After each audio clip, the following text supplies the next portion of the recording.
नमस्कार दोस्तों, इस वीडियो में आप NCERT book class 10th subject math के प्रश्नों के हल बेहतरीन तरीके से जान पाएंगे। तो चलिए शुरू करते हैं।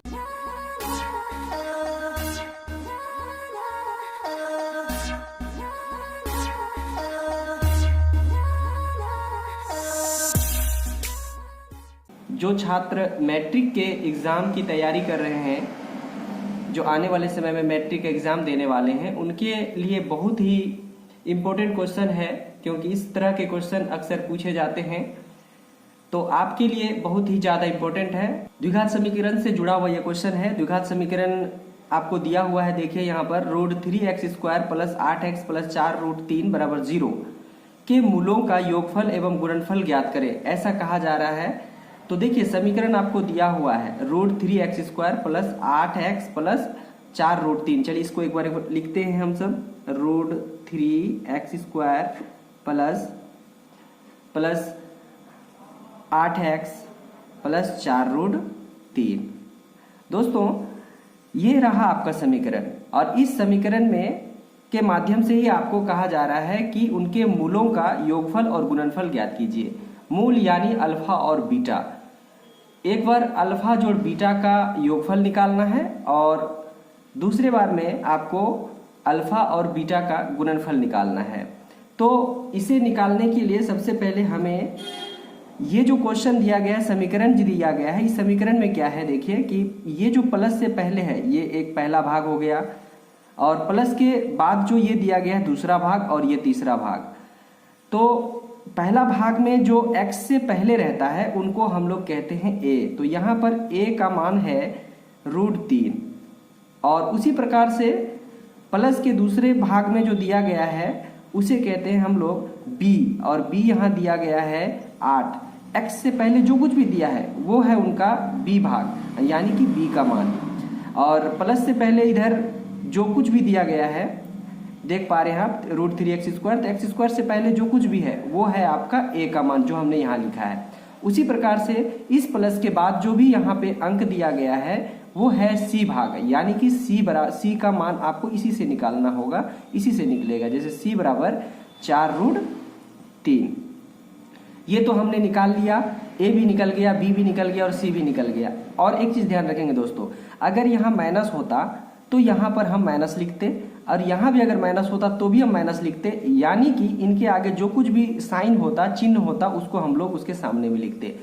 फिलहाल यहाँ पे सबके सामने बराबर देख पा रहे हैं आप, सबके सामने में प्लस प्लस है तो हमने प्लस ही रहने दिया है। ऐसे भी आप जानते हैं कि बराबर के तुरंत बाद हम लोग प्लस लिखते नहीं हैं, बाकी प्लस रहता है।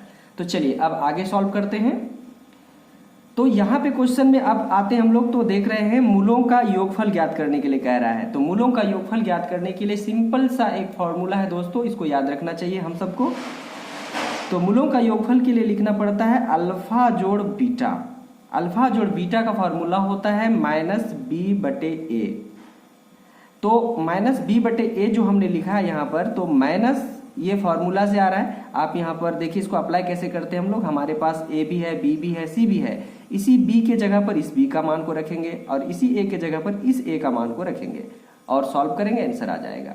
तो देखिए माइनस यहाँ पर फॉर्मूले में दिया हुआ है, हमने यहाँ पे माइनस लिखा, और b का मान देख पा रहे हैं आप, यहाँ 8 दिया है तो हमने यहाँ पे लिख दिया 8 -8 बटे a लिखा गया है यहाँ पर फॉर्मूला में, और फॉर्मूला में a लिखा गया है तो उसके लिए मान यहाँ पे है रूट 3। तो हमने यहाँ लिख देते हैं रूट 3। इस प्रकार से अल्फा जोड़ बीटा का मान -8/√3 निकल गया। हाँ दोस्तों, और एक चीज और ध्यान रखना है, अगर ये आपस में कटेगा भी तो यहाँ पे काट देंगे, लेकिन देख पा रहे हैं हम यहाँ पे आपस में नहीं कट रहा है, तो ये आंसर इनका कंप्लीट हो गया यहाँ पर। और उसी क्वेश्चन में मूलों का योगफल निकल चुका है। अब बोलता है एवं गुणनफल ज्ञात करें। तो गुणनफल ज्ञात करने के लिए दोस्त अल्फा इंटू बीटा करना होगा। तो अल्फा इंटू बीटा करने के लिए देखिए इसका फॉर्मूला है c/a। जैसे अल्फा जोड़ बीटा का -b/a होता है, उसी प्रकार से अल्फा इंटू बीटा का मान होता है c/a। तो हमने लिखा c/a, और c का मान आप यहाँ देख पा रहे हैं 4 रूट 3।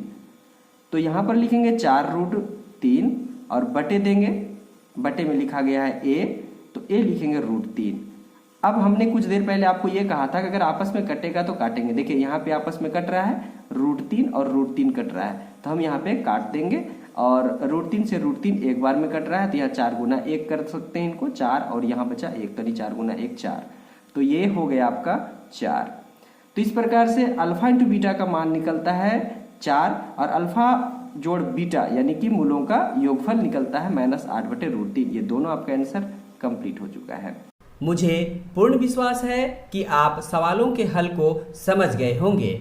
आगे भी इसी तरह का वीडियो सबसे पहले देखने के लिए गोल्डन जीवन चैनल को जरूर सब्सक्राइब करें। नेक्स्ट वीडियो में नए सवालों के साथ फिर मिलेंगे। तब तक के लिए गोल्डन दिलीप आपसे विदा चाहता है। आप अपना और अपनों का ख्याल रखिए। धन्यवाद।